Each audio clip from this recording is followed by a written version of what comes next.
Hello guys, ayan, nagluto ako ng ampalaya with itlog na pula and tokwa. Ayan, ginisa ko muna sa bawang, sibuyas, kamatis. Ayan guys.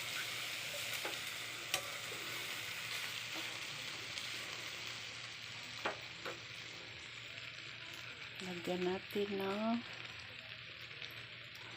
ganyan lang. Parang sisig style ng pagkaluto.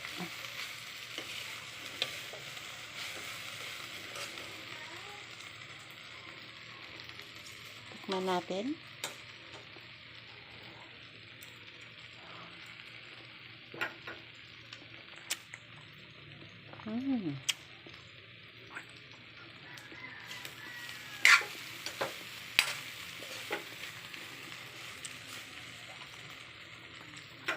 Ayan, looks yummy.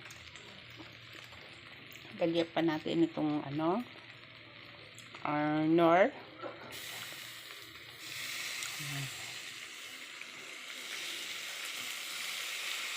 Para masarap ang lasa ng niluluto.